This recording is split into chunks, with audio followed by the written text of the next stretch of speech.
Hello everyone and welcome back to this channel. News headlines in English to speak in the school morning assembly of 11th of September. That means today. And first of all, national news. PM Modi spoke with Qatar Emir, expressed concern over Doha attacks.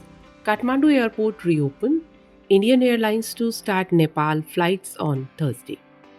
112 tourists from Thane trapped in Nepal appeal for swift evacuation. Air India Indigo to operate flights to rescue Indians stranded in Nepal. 200 Telugu people stranded in Nepal. Minister Nara Lokesh monitoring situation. Physiotherapists are not medical doctors, cannot use DR prefix. From single lamp lit in 1996, we touch 9.6 million lives annually. Gautam Adani. Advent of mobile phones leading to loneliness, people taking extreme step. Judge. Condemned violation of sovereignty. PM spoke to Qatar Emir after Israel strike. And now some sports news. Harris said it was recklessness to leave reflection decision to Joe Biden.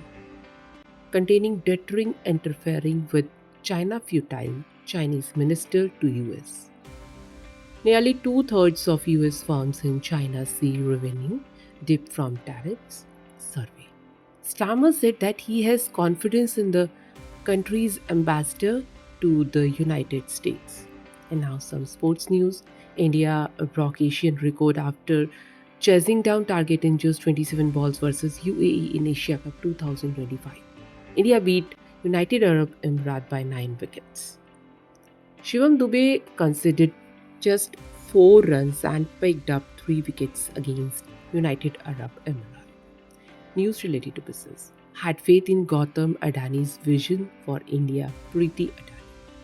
Mercedes bench to continue investing in priority market India, co-executive. And that's all in news. Thank you.